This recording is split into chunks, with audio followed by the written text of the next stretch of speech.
कांग्रेस हमेशा रही है, कांग्रेस का अध्यक्ष रहा है। यदि जलियांवाला बाग में कुछ नहीं हुआ है तो कांग्रेस दोषी है। आप अपने दोस्त को सरकार के ऊपर नहीं ला सकते हो। मेरे कहने का मतलब केवल इतना ही है कि कांग्रेस ने यदि जो शहीद हुए, शंभवी जी का नाम लिया है मैंने, शंभवी जी बोले। धन्यवाद आप लिखित में दे दीजिए। धन्यवाद सभापति महोदय, आपने इतने गंभीर विषय पर बात सुन लीजिए, इतने गंभीर विषय पर बोलने का अवसर दिया। प्लीज। इस मौके पर हम आभार व्यक्त करेंगे हमारे पार्टी के राष्ट्रीय अध्यक्ष श्री चिराग पासवान जी का, क्योंकि दोनों तरफ से देख रहे हैं कि बहुत कद्दावर, बहुत सीनियर नेता संविधान के चर्चे पर बोल रहे हैं, पर एक पहली बार जीत कर आए हुई महिला युवा सांसद को संविधान के चर्चे पर बोलने का मौका दिया। इसके लिए हम हमारे राष्ट्रीय अध्यक्ष श्री चिराग पासवान जी के आभारी हैं। इस सदन में सबसे युवा सांसद होने के नाते हमें गर्व की अनुभूति हो रही है कि हम उस वर्ष इस सदन में शपथ लिए जिस वर्ष संविधान अपना 75वां वर्ष का उत्सव मना रहे हैं। सोशियोलॉजी की छात्रा रहे हैं, कॉलेज में सोशियोलॉजी को संविधान को एकेडमिकली और थ्योरेटिकली पढ़ने का मौका मिला है, पर 24 जून को जब इस सदन में हमने शपथ ली थी तो संविधान को अपना प्रेरणा मान करके, प्रेरणा स्तोत्र उससे प्रेरणा ले करके अपने कार्यों में भी संविधान को ढालने का मौका मिला है। महात्मा गांधी जी ने भारत के संविधान के विषय में 1931 में कहा था, I shall strive for a constitution which will release India from thraldom and patronage. I shall work for an India in which the poorest shall feel that it is their country in whose making they have an effective voice. An India in which there is no high class or low class of people. An India in which all communities shall live in perfect harmony. This is the India of my dreams for which I shall struggle. इस सदन में जब हम शपथ लिए थे, संविधान की शपथ लिए थे और सत्य निष्ठा से प्रतिज्ञान किए थे कि भारत की प्रभुता और अखंडता को अक्षुण्ण रखेंगे और कर्तव्यों का श्रद्धा पूर्वक निर्वहन करेंगे, पर हमारे विपक्ष के लोग हैं जो विदेशी तंत्रों से हाथ मिला करके बार बार भारत की प्रभुता और अखंडता पर चोट करते हैं। एक तरफ जहां मोदी जी की कार्यकाल में एफडीआई बढ़ा है, जो फॉरेन डायरेक्ट इन्वेस्टमेंट है, वहीं पे इतने ही वर्षों में कांग्रेस का एसडीआई जरूर बढ़ गया। अब एस उसमें क्या है, उसका नाम लेंगे तो हल्ला हंगामा हो जाएगा, इसीलिए आप लोग खुद ही समझ जाइएगा। ये वही बात हो गया, हिंदी का एक मुहावरा है, मुंह में राम बगल में छुरी, पर ये भी विपक्ष पे सही नहीं बैठता है, क्योंकि विपक्ष तो प्रभु श्री राम का नाम ही नहीं ले सकते, पर छुरी लेकर के बार बार संविधान की हत्या जरूर करने का कोशिश करते हैं। इसीलिए हम लोग कहते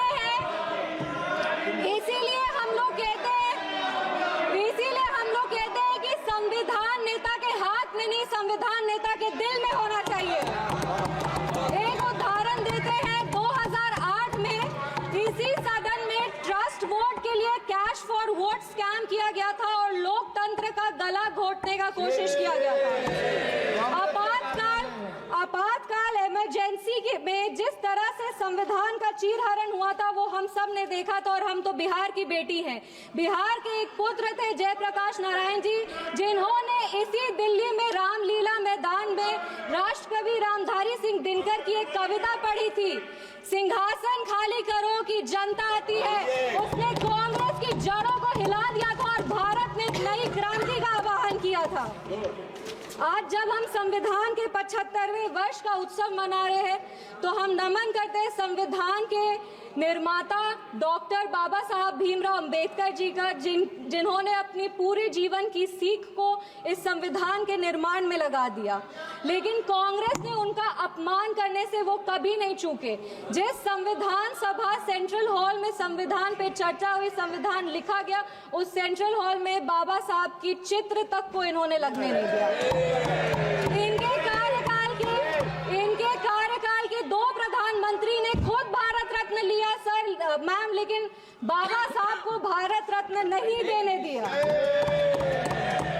मैं नमन करती हूँ उन सभी संविधान सभा के सदस्यों का जिन्होंने 2 साल 11 महीने और 17 दिन में इस संविधान को आकार दिया। बिहार के इस देश के पहले राष्ट्रपति और संविधान सभा के अध्यक्ष डॉक्टर राजेंद्र प्रसाद जी का और संविधान सभा के सबसे पहले अध्यक्ष सच्चिदानंद सिन्हा जी का, जिन्होंने मिल करके इस संविधान के निर्माण में अपनी पूरी जीवन लगा दी। संविधान, विपक्ष को कहना चाहेंगे, संविधान सिर्फ आर्टिकल्स और प्रिंसिपल्स नहीं है, ये एक ग्रंथ है। ये आम आदमी का भरोसा है, ये आम आदमी की आस है। ये इस देश के नागरिक को वो महसूस कराता है कि वो स्वतंत्र है, सशक्त है और सुरक्षित भी है। इस संविधान की ताकत ही है कि आज इस 25 साल की युवा महिला सांसद इस सदन में महिलाओं की आवाज बनी है। ये संविधान की ताकत है कि इस देश के सबसे उच्च पद पर एक आदिवासी समुदाय की महिला विराजमान है। ये संविधान की ताकत है कि हमारे प्रधानमंत्री एक गरीब परिवार के सदस्य हैं और इस संविधान की ही ताकत है कि जननायक कर्पूरी ठाकुर जैसे व्यक्ति जो एक पिछड़े वर्ग से आते थे, वो बिहार प्रदेश जैसे राज्य के मुख्यमंत्री बने। पर अब जब बिहार की बात कर रहे हैं तो हम जरूर इस सदन के संज्ञान में लाएंगे कि विपक्ष दल का एक शासन आया था जब बिहार में जंगल राज आ गया था। उस जंगल राज में हर वो कार्य हुआ, उस जंगल राज में हर वो कार्य हुआ जो संविधान का उल्लंघन था, संविधान के निर्माताओं के विचारों का उल्लंघन था। बिहार उस समय दंगों और अपहरण का गढ़ बन गया था। हम आभार व्यक्त करेंगे हमारे यशस्वी प्रधानमंत्री श्री नरेंद्र मोदी जी का, हमारे माननीय मुख्यमंत्री श्री नीतीश कुमार जी का और हमारे पार्टी के राष्ट्रीय अध्यक्ष श्री चिराग पासवान जी का, जिनके अथक प्रयासों की वजह से आज संविधान के उसूल बिहार में कायम है। विपक्ष के साथियों ने अपने भाषण में हमें आरक्षण विरोधी कहा, संविधान विरोधी कहा, हमें देश विरोधी कहा, लेकिन इन्हीं के 3 प्रधानमंत्रियों का जो वाक्य है वो इस सदन में हम पेश करना चाहेंगे।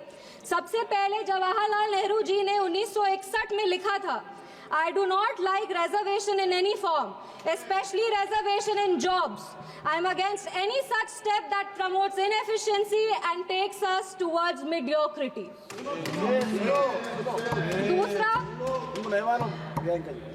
दूसरा इंदिरा गांधी जी ने, नीरज चौधरी जी की एक किताब थी हाउ प्राइम मिनिस्टर डिसाइड्स, उसमें उन्होंने कहा था अपने तब के लॉ मिनिस्टर शिव शंकर जी को कि एक ऐसा ATR तैयार कीजिए कि सांप भी मर जाए और लाठी भी ना टूटे। ये मंडल कमीशन के रिपोर्ट पे उन्होंने कहा था।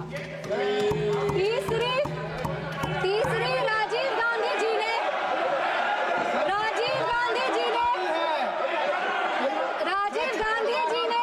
एक इंटरव्यू में आलोक मेहता को कहा था मार्च 1985 में, no promotion of. Rajiv Gandhi ji ने एक इंटरव्यू में जर्नलिस्ट आलोक मेहता को कहा था मार्च 1985 में कि no promotion of idiots in the name of reservation, and that promoting idiots in the name of reservation would harm the entire country. ये इनके 3 प्रधानमंत्री थे और देश 37 साल इनके प्रतिनिधित्व में था और इन्हें लगता था कि आरक्षण से इस देश में सेकेंड ग्रेड सिटीजन आते हैं। कांग्रेस को माफी मांगनी चाहिए इस पर। आप बात करते हैं सेक्युलरिज्म की, तो एक आंकड़ा भी पेश करेंगे। जवाहरलाल नेहरू जी के कार्यकाल में 16 राज्यों में 243 सांप्रदायिक दंगे हुए। इंदिरा गांधी जी की कार्यकाल में 15 राज्यों में 337 सांप्रदायिक दंगे हुए और राजीव गांधी जी के कार्यकाल में 16 राज्यों में 291 सांप्रदायिक दंगे हुए। ये कैसा सेक्युलरिज्म का परिभाषा है, हमें तो समझ नहीं आता। एक और बात कहेंगे, कहानी सुनाएंगे। 1984 में जब सिख रायट हो रहा था, 1984 में जब सिख रायट हो रहा था तो एक सिख समुदाय के व्यक्ति एक दलित नेता के घर में रक्षा पाने के लिए गए थे, एक पनाह मांगने गए थे। उस दलित नेता के घर को जला दिया गया था। वो दलित नेता कोई और नहीं, हमारे पार्टी के संस्थापक श्रद्धेय रामविलास पासवान जी थे, जिनके घर को 1984 में जला दिया गया था। अब बात करते हैं संविधान की और सेंटर स्टेट रिलेशन की, तो बता दें कि इंदिरा गांधी जी की कार्यकाल में 11 साल में में 35 बार राष्ट्रपति शासन लगाया गया।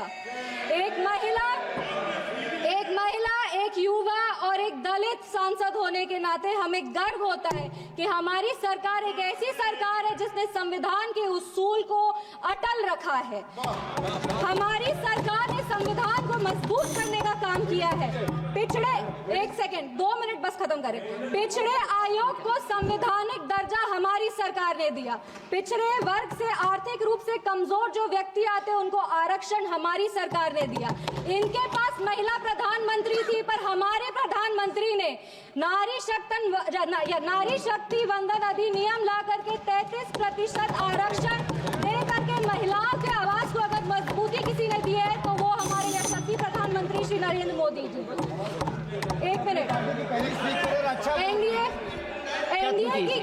एनडीए की सरकार ने बिहार में हमारे प्रधानमंत्री, हमारे माननीय मुख्यमंत्री श्री नीतीश कुमार जी और हमारे पार्टी के राष्ट्रीय अध्यक्ष श्री चिराग पासवान जी के नेतृत्व में संविधान के सभी प्रावधानों को मजबूती से वापस लाए हैं और यही प्रयास करते हैं कि संविधान को अपना प्रेरणा मानकर योजनाएं बनाए जो हर वो नागरिक तक पहुंचे जो जरूरतमंद है। अंत में अपने वाणी को 4 पंक्ति पढ़ के बैठ जाओ दादा, 4 पंक्ति बैठ जाओ दादा, 4 पंक्ति पढ़कर अपने वाणी को विराम देंगे। हर रंग को खुद में समेट कर जो बेखौफ खड़ा है, जाति और धर्म के दायरे से जो आगे बढ़ा है, नैतिक निष्पक्ष समावेशी संविधान ही है वो जो 75 वर्षों बाद भी सहज खड़ा है। धन्यवाद। जय हिंद, जय बिहार।